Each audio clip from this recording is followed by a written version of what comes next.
Ok, bonjour tout le monde. Je m'appelle Ba Abdoulaye, matricule 140 1042, département de télécommunication à l'université Nongo Conakry. Niveau d'études 3e année, groupe pédagogique 3, cours réseau 2, professeur chargé de cours, M. Porek, nationalité guinéenne. Me contacter sur l'adresse mail suivante. Bien, le sujet est basé sur le déploiement des services ADDS, autrement appelé Active Directory Service. Ok? Donc, on va passer au déploiement des serveurs. Quand vous ouvrez le serveur 2012, voilà l'interface qui s'affiche. Ça nous montre que le serveur 2012 est réparti en 4 grandes parties. Première partie, la configuration du serveur local. Deuxième partie, ajouter des rôles et des fonctionnalités. Troisième partie, ajouter d'autres serveurs à gérer. Quatrième partie, créer des groupes de serveurs. Mais avant de passer au déploiement ou à l'ajout de rôles, il y a des configurations à faire, à savoir la carte réseau, le bureau à distance, le nom du serveur et le faisceau horaire. Donc on va passer à la configuration de carte réseau. Configurer la carte réseau, vous cliquez sur serveur local. Et quand vous cliquez sur serveur local, vous allez constater quelque part Ethernet 0. Bien, comme je vous disais, voilà la carte réseau Ethernet 0. Je double-clique sur l'adresse IPv4. Ethernet 0 s'affiche. Je double-clique. Propriété désactivée, diagnostic s'affiche. Je clique sur propriété. Les protocoles s'affichent. Je choisis protocole Ethernet version 4. Je double-clique. Je coche utiliser l'adresse IP suivante. Ok? Pour moi, je vais travailler dans la classe C en donnant une adresse IP 192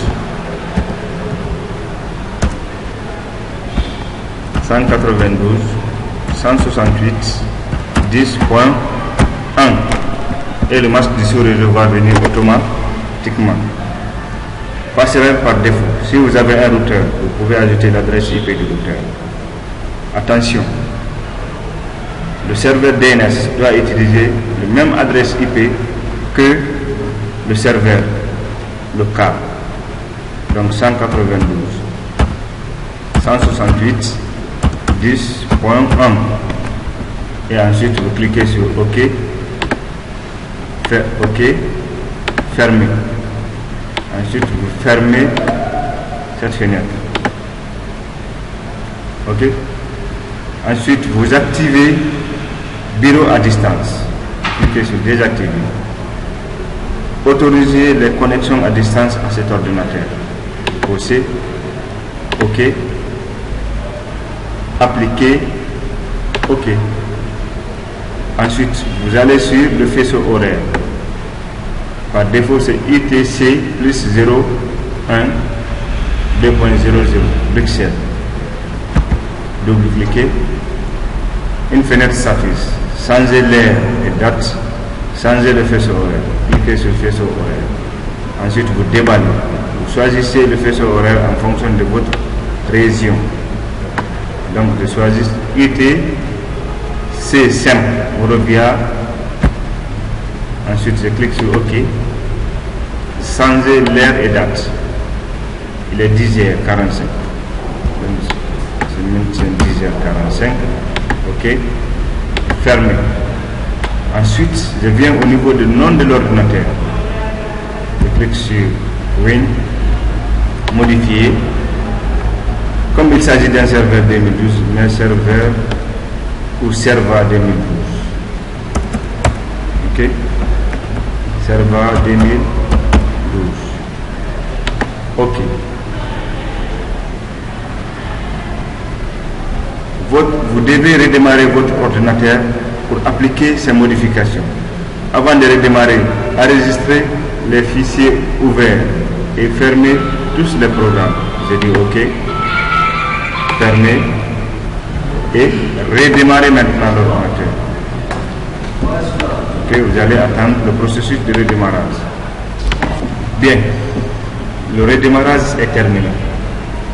Qu'est-ce qu'il faut faire? C'est ajouter des rôles et des fonctionnalités. Donc pour cela, je clique sur ajouter des rôles et des fonctionnalités. Ok, une boîte de dialogue s'affiche. Cet assistant permet d'installer des rôles, des services, des rôles ou des fonctionnalités. Vous devez déterminer les rôles, services, des rôles ou des fonctionnalités à installer en fonction des besoins informatiques de votre organisation, tels que le partage des documents ou l'hébergement de votre site. Ça veut dire qu'on ne va pas déployer des services pour déployer. On déploie un service quand on aura besoin. Ok? Vous cliquez sur suivant. Une autre boîte de dialogue s'affiche. Sélectionnez le type d'installation. Sélectionnez le type d'installation. Vous pouvez installer des rôles et des fonctionnalités en un autre ordinateur physique ou virtuel en fonctionnement, ou sur un disque dur virtuel hors connexion. Par défaut, vous laissez installation basée sur un rôle ou une fonctionnalité. Cliquez sur suivant. Ça détecte automatiquement l'adresse IP du serveur. Cliquez sur suivant. Voilà les différents services qu'on peut mettre en place au sein du serveur 2012. Serveur d'application, serveur de télécopie, serveur DHCP, serveur DNS, serveur web, service ADDF. À ce qui nous concerne ici, c'est le service ADDS qui représente le service Active Directory. Mais avec le serveur 2008, c'est écrit en toutes lettres service Active Domain Directory. Ok? Contrairement au serveur 2012, c'est un service ADDS.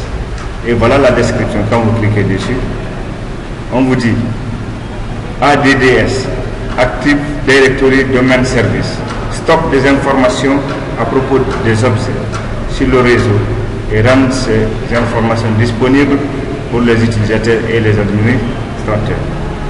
Ok? Vous cochez le serveur. Ajouter des fonctionnalités. Suivant.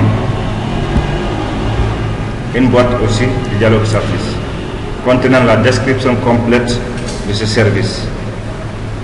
Et en bas, on vous dit à noter pour veiller à ce que les utilisateurs puissent quand même se connecter au réseau en cas de panne de serveur. Installer un minimum de 2 contrôleurs de domaine par domaine. Ok?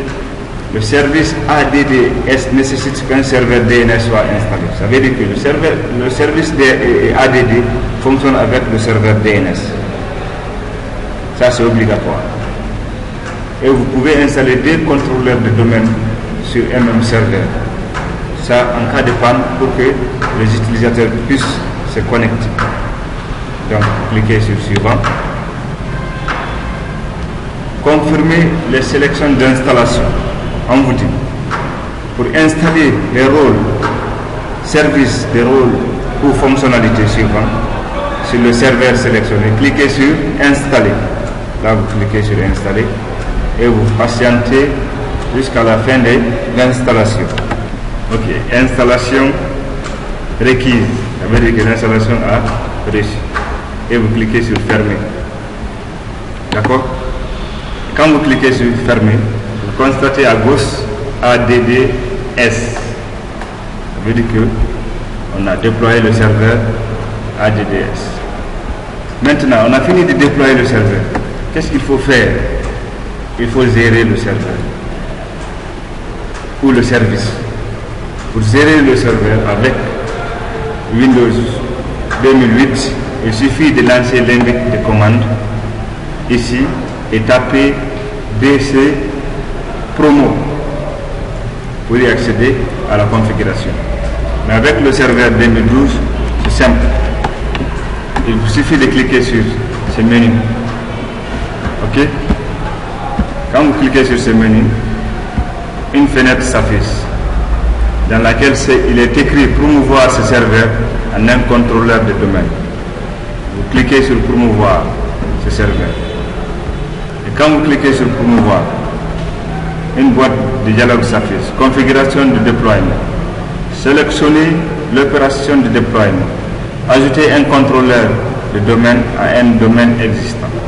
Ajoutez un nouveau domaine à une forêt existante. Ajouter une nouvelle forêt. Vous cochez le troisième, ajouter une nouvelle forêt.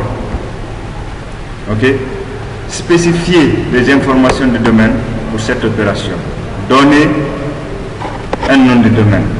Donc, vous pouvez, un nom de domaine peut être bas.com, bas.edu, bas.fr, bas.gn. C'est à vous de voir. Moi, je choisis bas.edu dans le cadre de l'éducation. Ok. Après, je clique sur suivant. D'accord. Bien, une autre fenêtre s'affiche. Option de contrôleur de domaine. Sélectionnez le niveau fonctionnel de la nouvelle forêt et du domaine racine. Vous pouvez prendre 2008 comme niveau fonctionnel, 2003 comme niveau fonctionnel, c'est à vous de voir. Ou bien vous laissez par défaut. Et attention, le DNS doit être coché. Si le DNS n'est pas coché, vous êtes obligé de le cocher. Sinon, ça ne va pas marcher. Et ensuite, tapez le mot de passe de restauration. Par défaut, vous tapez le mot de passe de l'administrateur. Ok? Mot de passe de l'administrateur. Tabulation. Vous tapez suivant. Ok? On vous dit, il est impossible de créer une délégation pour ce serveur DNS car la zone parente faisant autorité est introuvable. On ne peut pas créer une délégation. Ce n'est pas un problème. Cliquez sur suivant. Ok? Une autre fenêtre s'affiche. Option supplémentaire. Bien. Dans option supplémentaire, on vous dit vérifier le nom NetBIOS attribué au domaine et modifier le si nécessaire. J'avais mis bas.edu. Si je vais modifier bas à Abdoulaye, c'est ici que je vais modifier. Et si je ne vais pas modifier, il suffit de cliquer sur suivant. Ok? Bien, une autre boîte de dialogue s'affiche. Semaine d'accès. Spécifier l'emplacement de la base de données ADDS, des fichiers journaux et des 6 vols. Ça veut dire que si on a une base de données à déployer ou à coupler avec ce service, c'est possible de le déployer. Il suffit de connaître l'emplacement de la base de données dans votre machine et cliquer sur ces 3 points. Mais il est beaucoup conseillé de mettre la base de données sur à part et le service à part. Si le service tombe en panne, la base de données va fonctionner correctement. Mais dans une entreprise, si vous mettez le service et la base de données dans le même disque dur, et quand le service tombe en panne, la base de données va avoir des problèmes et l'entreprise va aller en faillite. Ok? Cliquez sur suivant. Voilà le résumé de notre travail. S'il y a un problème au niveau de tout ce qu'on a fait, vous pouvez revenir derrière en cliquant sur précédent pour modifier. Mais quand on dépasse ce stade-là, on ne peut plus modifier. Ok? On suppose que tout est en ordre. Vous cliquez sur suivant. Vérification de la configuration requise. Toutes les vérifications de la configuration requise ont donné satisfaction. Cliquez sur installer. Maintenant, vous cliquez sur installer. Et vous allez constater à la fin de l'installation, l'ordinateur va redémarrer automatiquement. Maintenant, quand ça redémarre, vous devez aller encore sur la carte réseau et modifier l'adresse IP du DNS, puisque le service ADD va écraser l'adresse du DNS. Ok? Bien, le redémarrage a terminé. Qu'est-ce qu'il faut faire? Il faut aller encore sur la carte réseau et modifier l'adresse du serveur. D'accord? Pour modifier l'adresse du serveur, vous cliquez encore sur serveur local. Ok? Et quand vous cliquez sur serveur local, vous venez sur Ethernet 0. Double-cliquez. Ethernet 0, réseau non identifié. Faites clic droit. Propriété. Et vous choisissez protocole Internet version 4. Vous cliquez sur propriété. Voilà l'adresse du DNS qui a été écrasée. Vous allez remplacer l'adresse qui est là, 127.0.0.1 par 192.168.10.1. Ok, pour cela vous supprimez l'adresse qui est là en mettant 192.168.10.1. Sinon le DNS ne va pas marcher. Ok, vous cliquez sur OK, fermez et fermez. Et ensuite vous revenez sur tableau de bord. On a fini de déployer le service ADD et le DNS est automatiquement venu. Donc tout ce qui reste, c'est ajouter des utilisateurs. Donc pour cela, vous venez sur démarrer. Outils d'administration. Vous cherchez utilisateur et ordinateur actif directory. Utilisateur, ordinateur actif directory. Vous cliquez.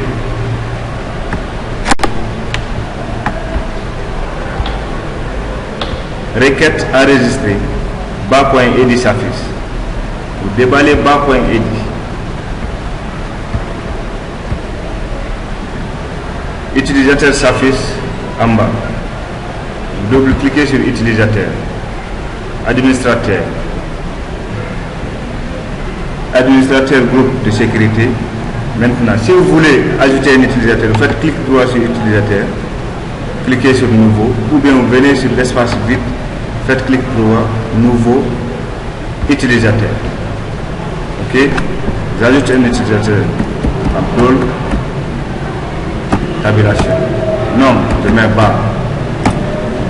Nom d'ouverture de session, je mets bas. Ok, je mets suivant. Mot de passe. Là, il faut mettre un mot de passe compliqué pour le moment. Jusqu'à ce qu'on change la stratégie de mot de passe. Donc, je mets un mot de passe compliqué. Okay. Suivant. Terminé. Voilà. Abdul qui a ajouté. Donc je vais maintenant changer la stratégie de mot de passe pour utiliser un mot de passe simple d'un caractère, ou bien de 2 caractères, de 3 caractères, de 4 caractères. Pour le moment, par défaut, on utilise 7 caractères. Donc on va changer la stratégie de mot de passe. Pour cela, vous fermez et vous cherchez gestion des stratégies de groupe.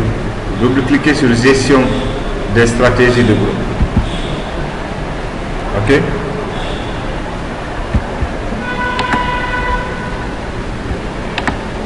Et quand vous doublez, forêt bas.edi s'affiche. Vous déballez forêt bas.edi. Domaine s'affiche. Vous déballez le domaine. Bas.edi s'affiche. Vous le déballez. Default domaine policy. Faites clic droit. Clic droit.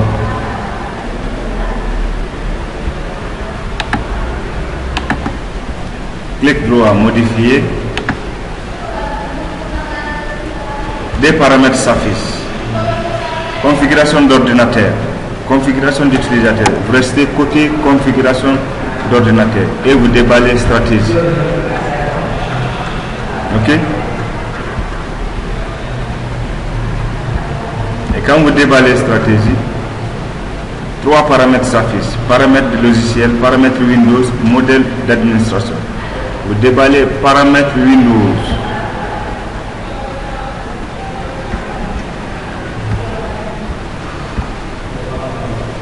Paramètres Windows.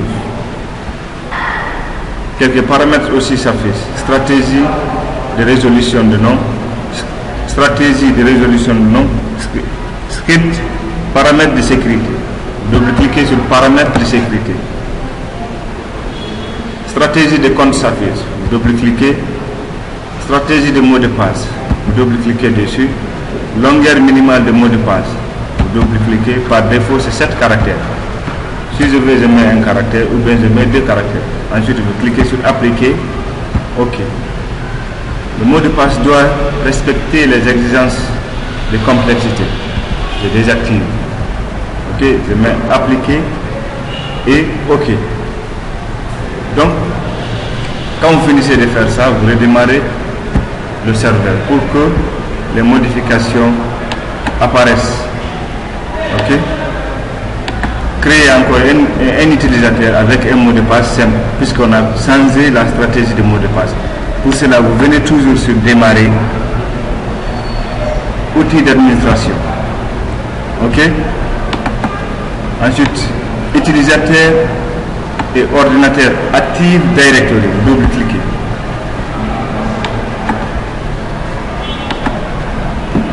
Et quand vous double-cliquez, utilisateur s'affiche automatiquement. Faites clic droit sur l'utilisateur. Ajoutez nouveau utilisateur. Je mets Adama. Tabulation. Camara. Nom d'ouverture de session. Je mets Camara. OK. Cliquez sur suivant. Je mets 1 comme mot de passe. 1. Maintenant, je décoche. L'utilisateur doit changer le mot de passe. Je coche l'utilisateur ne peut pas changer le mot de passe. Et le mot de passe n'expire jamais. Donc je clique sur suivant. Et terminé. Et vous allez constater Adama est affiché. Donc si vous voulez changer encore la stratégie des mots de passe pour ramener la stratégie complexe, donc il vous suffit de fermer tout ça et revenir sur l'invite de commande en tapant gpmi.msc.